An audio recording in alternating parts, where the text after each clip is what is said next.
Bom, pessoal, para a gente dar continuidade então no tema de sistema cardiovascular, eu vou falar com vocês o último assunto que a gente vai abordar relacionado a esse tema, tá? Que tem a ver com o sistema cardiovascular, então, que é a insuficiência cardíaca congestiva, o famoso ICC que a gente ouve falar por aí, tá?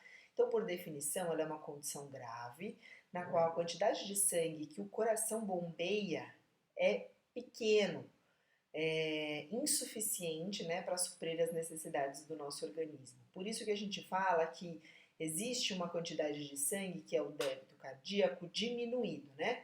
Então aí ela não supre as necessidades de oxigênio e nutrientes que o nosso organismo necessita. Por isso que há essa ideia de que é uma condição grave, né? Porque o paciente pode ter aí um aporte de oxigênio menor daquele que ele necessita.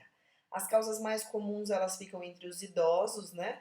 E normalmente são idosos que já têm alguma doença cardiovascular associada. Por isso que nós vimos hipertensão, aterosclerose e infarto agudo do miocárdio antes, porque pacientes com estas comorbidades que são condições clínicas crônicas, podem desenvolver sim a insuficiência cardíaca congestiva, além, é claro, de outras doenças como a insuficiência renal, a anemia ou outras doenças que podem levar a ICC, tá?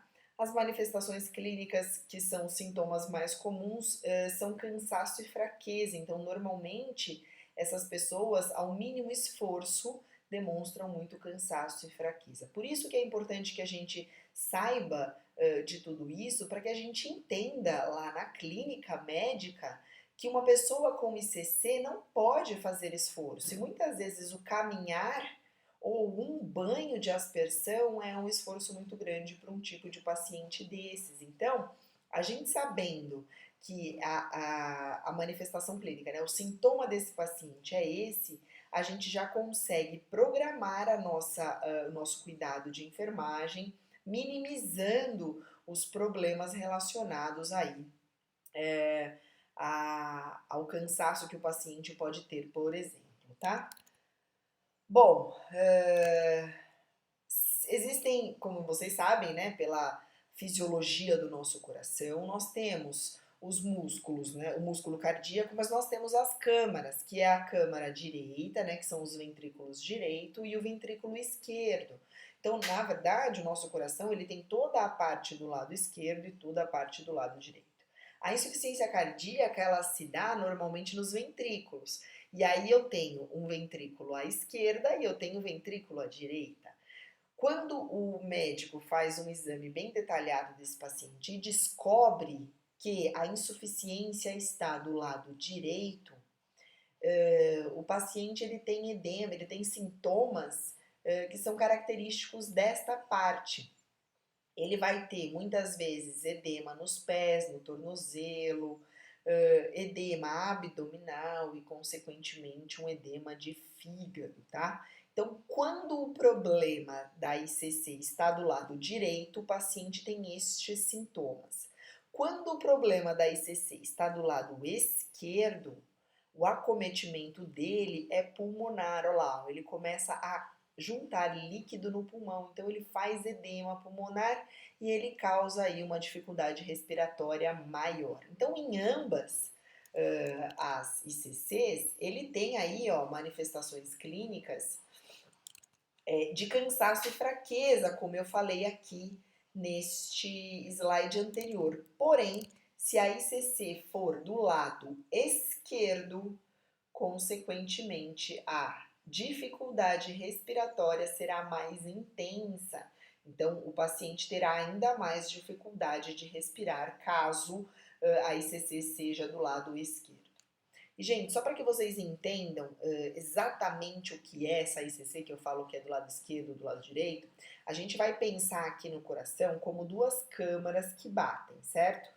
Então, nós temos aqui os átrios e os ventrículos, e o nosso coração, ele bate assim, ó. Primeiro bate os átrios, enquanto o átrio está batendo, o ventrículo está relaxado. E ele vai fazendo essa concomitância de batimento.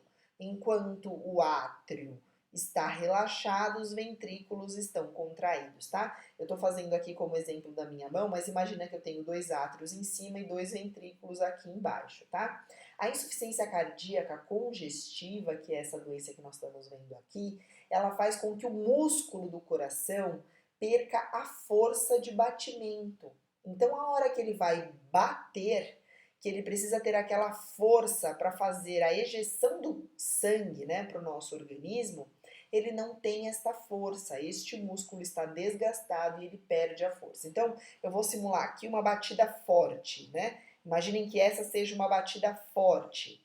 Se eu tenho ICC, essa batida ela será mais fraca. O coração não terá mais a mesma força de contratura, ou seja, ela não bate com força. Consequentemente, ele não manda a mesma quantidade de sangue carregado de oxigênio e nutrientes que mandaria se fosse um coração normal. Por isso que a pessoa tem aí este aporte insuficiente de oxigênio no organismo, tá? Então, é uma condição clínica, é uma condição crônica, o paciente provavelmente não terá cura da doença, por isso que ela é crônica, só que haverá controle. Então, esse paciente, através do uso de medicamentos, né, por meio de uso de medicamentos, conseguirá controlar esta condição clínica e pode não ter consequências graves se bem controlada, tá? O médico vai descobrir através da anamnese sempre, né, do histórico que o paciente relata e de todo o exame físico que é feito,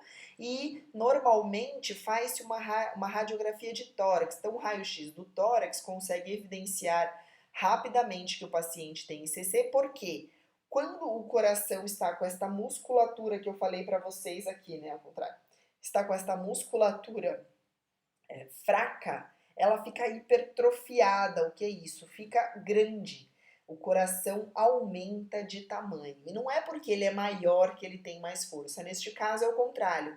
É o contrário. Ele estará maior e aí com isso terá menos força de contratura, de contrabilidade. Então ele vai contrair com menos força e mandar menos oxigênio para todo o organismo, tá?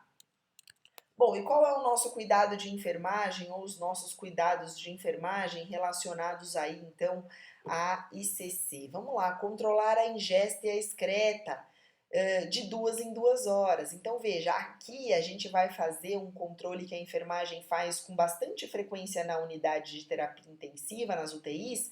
Nós vamos fazer lá na clínica com este paciente, porque ele ainda não ele estará lá, né, em cuidado conosco. Então, nós faremos aqui o balanço hídrico e nos próximos slides eu vou ensinar vocês a fazer este balanço hídrico. Então, isso daqui é privativo da enfermagem e serve justamente para a gente entender se o paciente está retendo ou está perdendo líquidos. E isso no ICC é importante. Lembra que se o ICC for do lado esquerdo do coração, ele terá edema pulmonar. E se for do lado direito, provavelmente o paciente terá inchaço dos membros inferiores. Então, o inchaço é um indicativo de que o paciente está retendo líquidos e isso não pode acontecer no ICC, porque quanto mais líquidos, mais inchado, pior é o estado clínico do paciente. Então, por isso que esse paciente terá que ser feito um balanço hídrico. Certamente ele terá uma restrição de ingesta, ou seja, o paciente com ICC não pode beber água ou tomar líquidos em geral à vontade. Ele terá uma quantidade exata prescrita pelo médico de líquidos que ele poderá ingerir. E isso não será livre, será contabilizado aqui neste balanço hídrico que a gente vai ver daqui para frente. A gente sempre vai manter esse paciente em posição de Fowler. Lembra qual é? É uma melhor posição para respiração, aquela semi-sentada. Então o paciente fica completamente assim, completamente deitado e para ficar em semi-sentado ele fica aqui num ângulo de 45 ou 90 graus, tá? Normalmente 45 graus já é suficiente para facilitar a respiração. Isso porque a posição ajuda em relação à gravidade, né? Se o paciente fica semi-sentado, a gravidade empurra o peso para baixo, libera mais pulmão, empurra o diafragma e o paciente consegue uma expansibilidade pulmonar melhor. Por isso que facilita a respiração, principalmente se a ICC for do lado esquerdo, que dá o edema pulmonar, né? A gente monitora a resposta aos diuréticos, porque se o paciente está fazendo edema, ele está inchado, significa que ele está retendo líquidos. E não é bom reter líquidos, porque os órgãos não funcionam adequadamente. Então ele precisa eliminar estes líquidos e ele fará isso através do uso de diuréticos. Então a gente também precisa monitorar se o paciente está tomando diuréticos e se ele está tendo um balanço negativo, ou seja, ele está perdendo líquidos. A gente vai avaliar distensão de jugular periférico e edema periférico. Por quê? Uma vez que esse paciente está tendo, está fazendo, né, o uso, desculpa, está fazendo uso de diurético, significa que ele tem que perder líquidos. E se ele está perdendo líquidos, ele tem que diminuir o edema dos membros inferiores, por exemplo. Ou o edema de jugular. A nossa jugular passa aqui no pescoço, ó, deste lado e deste lado. Pacientes que têm ICC, eles ficam com esta jugular aqui bastante saltada, então a veia salta. E é isso que indica que o volume de sangue está muito alto, ou seja, o paciente está retendo líquidos, e isso não é bom, então a gente também precisa avaliar isso. Assim como a gente vai avaliar também a melhora do edema dos membros inferiores, né? Como que eu faço para avaliar edema? Imagina que aqui seja o meu braço e ele esteja todo edemaciado. Quando eu aperto esta região e solto, com edema o paciente faz um buraquinho aqui. Ele demora a ter essa volta da pele, então faz aquela valeta assim, né, na pele do paciente. Isso daqui fica completamente afundado quando eu aperto. Se eu não tenho edema nenhum, acontece o que vocês estão vendo aqui no meu braço, ó, não terá nenhuma depressão na pele do paciente, né? Então, assim que a gente avalia a melhora do edema dos membros inferiores. A gente sempre vai administrar uma dieta hipossódica. O que é isso? O sódio também favorece, né, aí a retenção hídrica, então a gente sempre vai diminuir essa quantidade de sódio do paciente, vai fazer restrição hídrica, isso tudo através do balanço hídrico, eu vou mostrar para vocês. A gente sempre proporciona conforto emocional ao paciente, porque ele sabe que ele está numa condição grave e aí ele precisa entender exatamente o que está acontecendo com ele. E a gente mantém o paciente sempre em repouso, observando o grau de atividade ao qual ele poderá se submeter. Então, por vezes, como eu disse no caso anterior do coração, lá do IAM, o simples fato desse paciente a realizar um banho de aspersão pode prejudicá-lo. Então, seria interessante que esse paciente fosse feito, né, para esse paciente um banho no leito ou mesmo um banho de cadeira higiênica,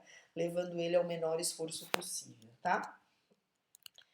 A gente explica antecipadamente os esquemas de rotina e estratégias de tratamento, porque às vezes o paciente insiste que quer tomar um banho. Às vezes ele está se sentindo muito bem e fala assim, não, eu quero ir pro banheiro tomar banho, eu vou pro banheiro, eu tô conseguindo andar, eu tô bem. A gente explica para ele que é uma condição clínica e muitas vezes a instabilidade pode vir num simples ato de tomar um banho. Então a gente precisa que ele entenda o que está acontecendo com ele. A gente incentiva e permite espaços para que ele expresse os medos e as inseguranças, porque muitas vezes esse paciente acha que vai morrer.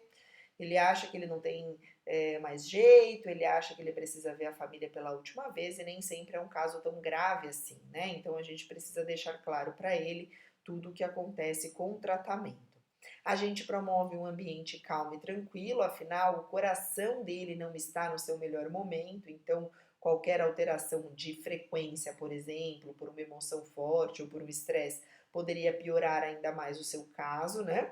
A gente executa exercícios ativos e passivos em membros inferiores, então veja, ele estará em repouso no leito, ele não pode caminhar, mas os membros inferiores estão edemaciados, ou seja, inchados, né? Como é que a gente pode fazer para promover uma atividade para que esse paciente melhore, ajude a melhorar o edema desse paciente, né? Então a gente ensina ele a fazer aquela bicicletinha moderada com as pernas. Se ele tiver acompanhante, o acompanhante fará massagem na perna do pé para o tronco, né, do distal para o proximal. É claro que tudo isso com muita leveza, tudo isso com muito cuidado, né? Não pode ser nada agressivo, nada intenso, né? Porque ele tem uma condição clínica não favorável, mas também pode ajudar, né? Fazer isso de uma maneira suave pode ajudar aí no tratamento desse paciente, tá?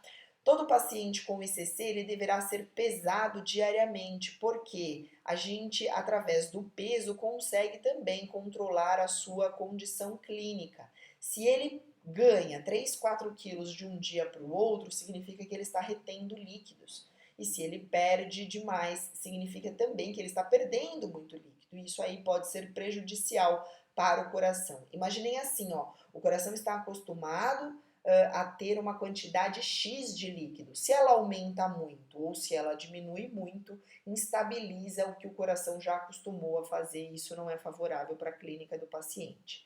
De novo, aqui a gente vai realizar o balanço hídrico e sempre oferecer a dieta fracionada. Então, rica, pobre em sódio significa que ela é hipossódica, leve significa que ela não terá também uma quantidade grande de carboidratos, né?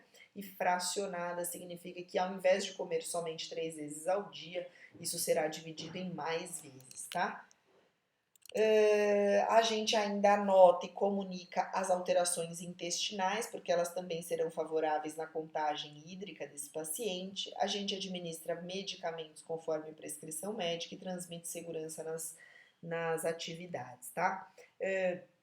Eu gosto sempre de colocar essa aqui, ó, administrar medicamentos conforme prescrição médica por último, para vocês entenderem que não é só administrar medicamentos, cuidar na enfermagem, né? O cuidar na enfermagem tem tantas outras coisas que o administrar medicamentos pode ficar por último, né? A gente tem outras ações que são tão importantes quanto administrar o medicamento e que não precisa estar prescrita lá na prescrição médica para que a gente faça.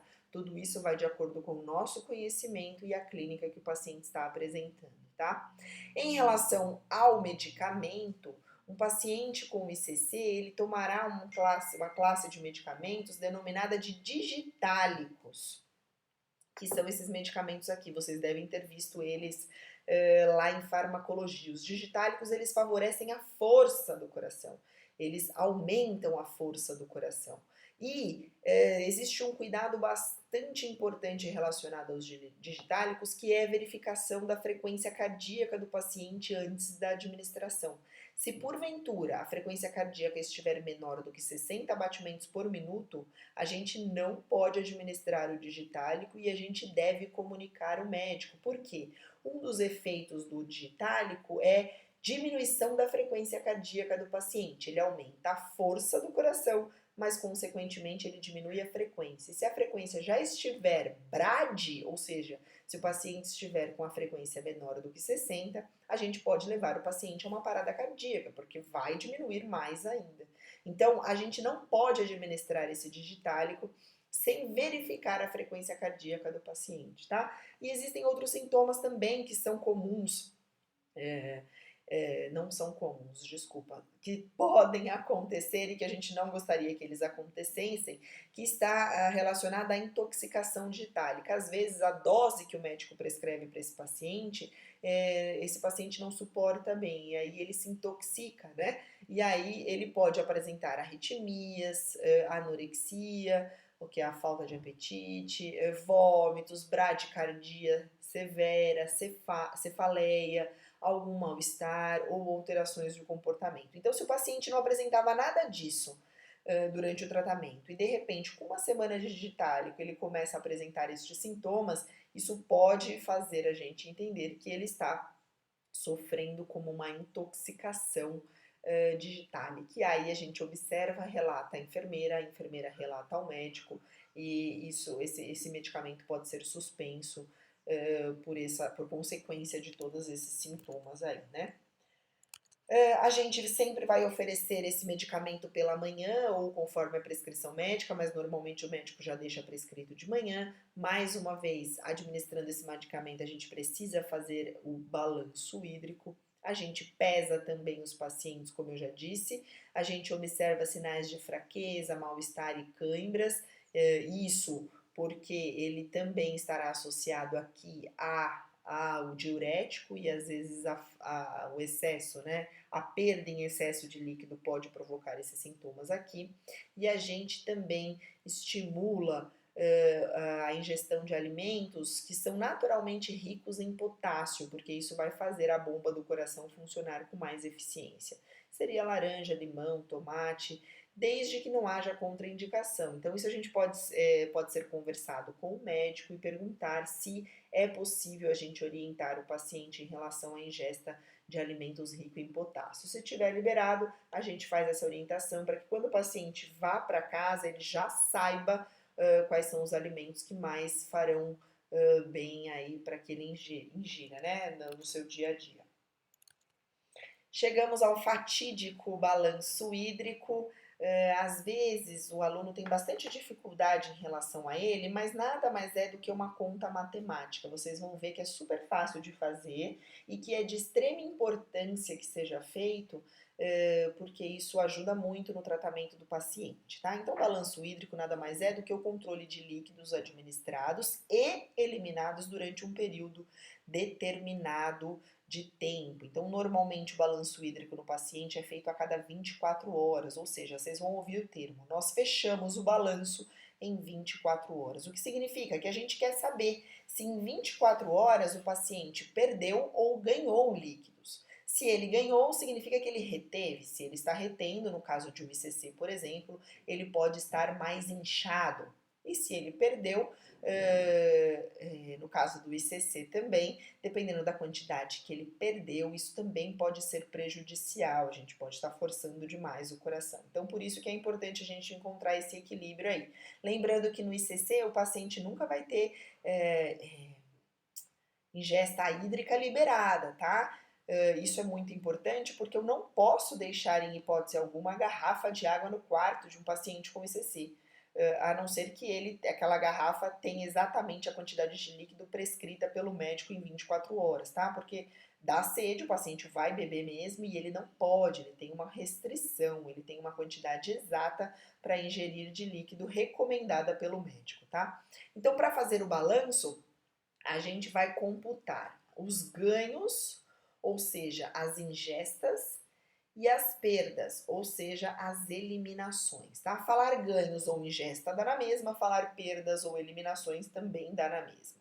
Ganhos é através de tudo, via oral ou medicamentosa, tá? Então, via oral, que é essa enteral aqui, são os medicamentos líquidos, a alimentação e a própria água. E por via parenteral são os medicamentos, os soros, tudo que entrar na veia do paciente ou por injeção será contabilizado aqui, tá?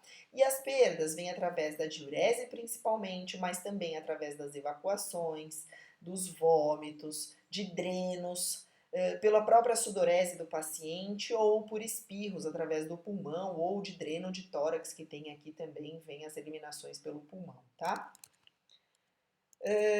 Então vamos lá, as entradas ou os ganhos a gente vai contabilizar através de dietas, que pode ser por sonda nasogástrica, pode ser por sonda nasoenteral ou por gastrostomia, por exemplo. A ingestão de água será contabilizada, assim como de sucos, chás, sopas e toda a terapia medicamentosa, com soros, medicação para diluição, droga vasoativa, droga sedativa em soro, sangue, plasma, nutrição parenteral, tudo que for EV ou por injeção será contabilizado aqui em ganhos, tá? E será contabilizado através de ml ou litros, depende da quantidade que a gente está colocando aí. As saídas, elas virão aqui, as perdas, né, através das eliminações, como eu disse a vocês, olha lá. Eliminação vesical, intestinal, presentes em forma líquida ou semilíquida.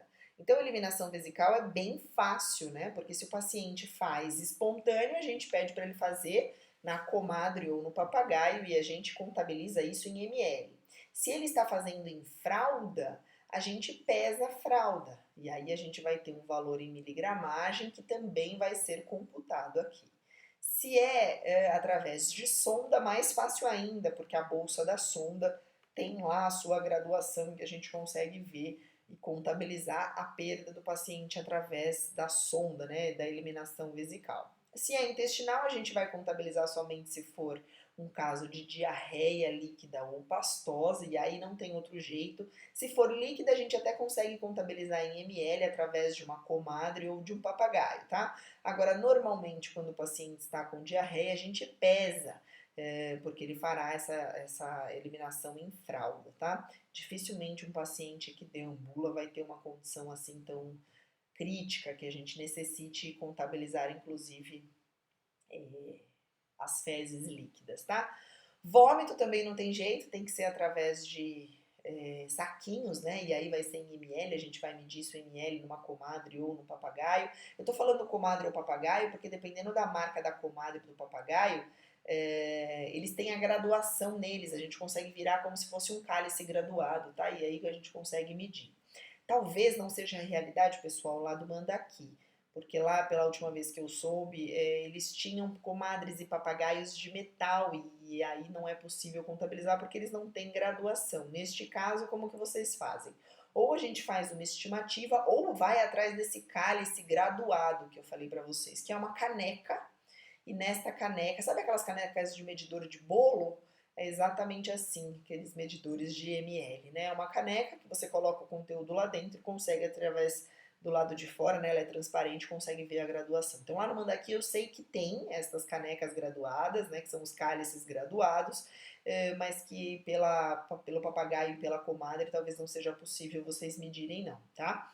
Eu digo isso porque em hospitais privados vocês terão a oportunidade de ver que é possível sim fazer já a medição através da própria papagaio ou da própria comadre, tá? As drenagens aqui estão relacionadas aos drenos, e aí então tudo que for desprezado de um dreno tem que ser contabilizado. Ah, mas foi só 10 ml, não importa. 5 ml, não importa. 2 ml terá que ser contabilizado aqui como uma perda, tá? Secreções também, o paciente está com tosse secretiva, e aí é possível mensurar a secreção, a gente vai mensurar a secreção. Ele está com uma secreção purulenta, sei lá, no dreno de tórax, vai contabilizar também aquela quantidade de secreção purulenta do dreno de tórax.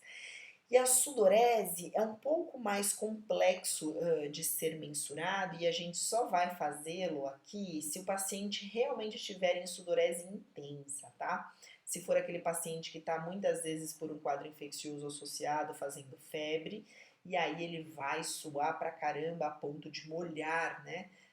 O enxoval da cama. Se for o caso, é contabilizado. Agora, se for uma sudorese muito pouca, não tem nem como a gente estimar a quantidade de perda, né? Aí a gente deixa para lá, não faz aí a contabilização da sudorese. Mas se for o caso de uma sudorese intensa, que a gente vê que o paciente realmente molha o enxoval, a gente pesa aquele enxoval e contabiliza o enxoval, a perda de líquido através da sudorese ali pelo peso, né, de todo aquele lençol que o paciente molhou.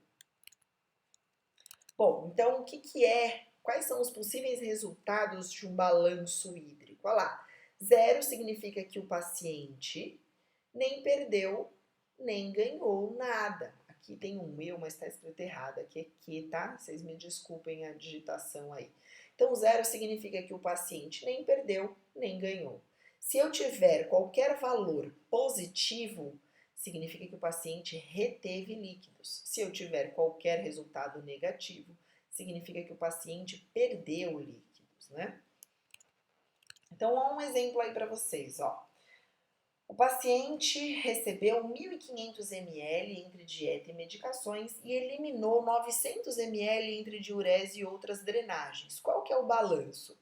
É uma simples continha de menos. Se ele ingeriu 1.500 e perdeu 900, ele está aí num positivo de 600 ml. Então, nesse caso, o paciente reteve líquidos, ou seja, o balanço é positivo. Isso significa que no caso de um ICC, por exemplo, o paciente pode ter absorvido isso em forma de inchaço.